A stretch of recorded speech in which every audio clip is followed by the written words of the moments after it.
Hi everybody, it's Julissa again. It is February 11, 2021. I have one more video to make for you guys because I just learned about something and I think I find it very strange that in some places like Florida, the people don't even wear masks anymore. And the governor said that if now the federal aviation is going to impose rules about people coming into Florida, in a plane and things like that, they're going to fight it. So I do understand how this is like some states are allowed to do that and then other states are like the wheel of restriction is all the way up and they're living like it's April all over again. So I want to read to you guys this article about a college. UC Berkeley stands COVID-19 rules and requires students to remain in the dorms. I mean, I went to school. I stay at the dorms too. Back then, this is I actually moved into college. I mean, years ago. It was like the week of 9/11. So it's so strange. So it was like a big event happening too when I moved in. I moved in on a Monday. On Tuesday we have 9/11. So that's how my story went. So it went from great moving day, to like a crazy day, and I'm like questioning why am I doing here? Maybe I need to go home. This is a sign I shouldn't be here. So it went from like a great day of moving and then something crazy. So I'm just trying to picture myself being a student right now at the UC Berkeley College in California. So let me read it to you. The University of California, Berkeley has taken extreme steps to curb the recent spike in COVID-19 cases on, on campus, extending a self-sequester policy that requires about 2,000 students living on campus to stay in their dorms nearly all the time. I mean, let me tell you guys, I went from having like 3 roommates to just having another person as a roommate but sharing a bathroom with like 2 other people. And it is kind of hard, you want your own space. And now when people are doing classes remote, imagine one person is doing a class over here and then you're trying to do your class over there, and we don't know, dormitories in school, they're not big enough. So I can only imagine this rule keeping 2,000 students in their dorms all the time. It must be hard for them. I think if that was my kid in one of those schools, I'd be like, you're coming home, that's it. Like, you want to go from home, I don't care. Like, it's just, they're slowly taking away our rights, our privacy, our, it's just like, it's jail time, all over again. I mean, not all over again, but like imposing it. Like, you're paying to go to school. We all know college is very expensive, and now they're making you act like you're in jail because they want to protect you. Yet other states are doing great, and they're not even wearing masks anymore, and the restaurants are opening back up. Like, I would be like, you're not going to school. Like, change schools. This, like I was saying back then in 2001, I'll be like, this is a sign I should be changing schools. But anyways, students in resident halls will have to live under a tight COVID-19 rules for at least until February 15. So these people are killing Valentine's Days for these kids. The university is really doing everything short of just completely shutting down. I would suggest them shutting down and having people go remote if the cases are as bad as they think it is. For them to keep people like that, like, that's not school. Are you kidding me? That's like going to the beach and not going outside. Then the purpose of going away for classes is not being fulfilled. Then why are you there? Why are you paying to be there? Just they should just go remote, completely remote until they're ready to open back up. Maybe for the summer season. Who knows? Like, I don't think that's right for them to keep people in their dorms all the time. And let me tell you, because if you might think keeping somebody in their dorms is not too bad, there's more. So these kids are not even supposed to. Okay, so let me read. In an email to residents, the university says students must remain in their dorms at all times unless they're getting a COVID test. Are you kidding me, guys? I read to you guys a couple weeks ago about this place. I think I don't even remember where, Australia or something like that, where people had to text the local police in order for them to leave their home to go to the store. Can you imagine picking up your phone and be like, oh, shoot, I forgot to get eggs and milk. Let me text the local police officer that I'm gonna go out, that I'm gonna leave my house. Like, this is how I see it. They're gonna do that until somebody says, wait a second, what are you doing? You know, people get away with things as long as you let them get away with it. So until you decide to be like, enough is enough, we're not gonna stand for this. This is when you take a stand. Till you take a stand, that's when people will stop messing with you. And this is how we see so many other countries, like Greece is, people are in the streets protesting the changes. Russia had people on the streets. So many other countries, people are coming out on the street and saying enough is enough. You know, this is insane. They're only allowed to leave if because they're gonna get a COVID test, and we're supposed to think this is for protecting us. Really? This is the way they protect you, to keeping you in your dorms? I mean, talk about people like, it's hard. Not everybody has it in them to be home all the time. You know that person. We all know a person in your family that maybe gets anxiety from being home all the time. And like, think about it, guys.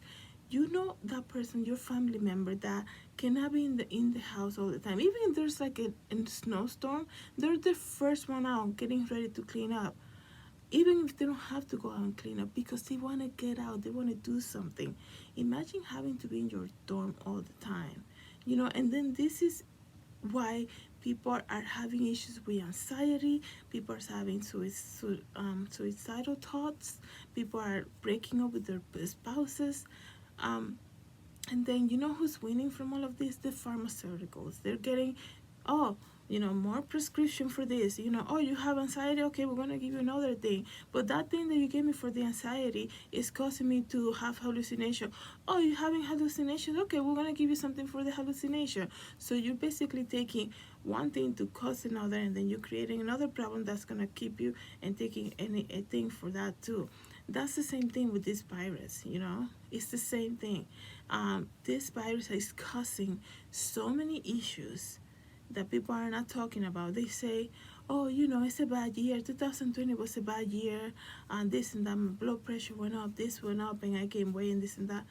You probably, all of that happened because you were at home a lot and you were told not to leave your house. I mean, California, back in November, said people should not even going out to be walking on the streets. That's what it is. This whole thing is causing so many other things, and I feel like, guys, when you have a virus out there and you're using it to tell people everybody's gonna die from it, whoever has it, which is not true. It has a survival rate. There's a lot of people who have it. They quarantine for 14 days and then they're good to go. I do understand there are people who die from this, but I also understand that there are a lot of people from the medical industries that came out and said, we were told to put that people die of COVID because the funeral costs will be covered. Because the government will give the hospital more benefits, more budget. If they say, we had 100 people here who died from COVID, even though they probably died from other things that they were already sick about. They were already going for treatment for it. But they're using this as the reason for everything, and they're going to keep using it until somebody says enough is enough. So this is what's happening in California. It's just strange. I mean, I just don't understand how you're paying so much to have your child over there, to have your child out there, and then you're gonna make them live in kind of like a jail cell like that. I don't understand. And I think there was something else that was said about, I know they're not even allowed to go out and exercise outside. Okay, they're not allowed to. They have to wear their mask. So they're gonna be in their dorms and they have to wear their mask. And if you're following the CDC rules, what came out last night was that the best way to protect yourself is to wear 2 masks.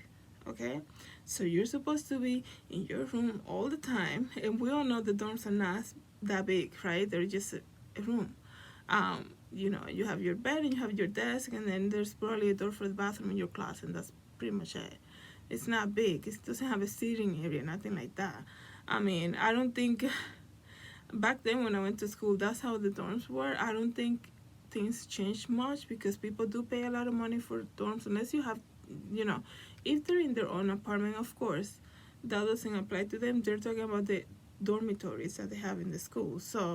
Um, so they have, you have to wear your mask in your room, not allowed to leave your room, your dorm. You're not allowed to leave your dorm. You have to wear your mask. Even if you go to the bathroom, you have to wear your mask unless you're brushing your teeth. Okay, that's what they say.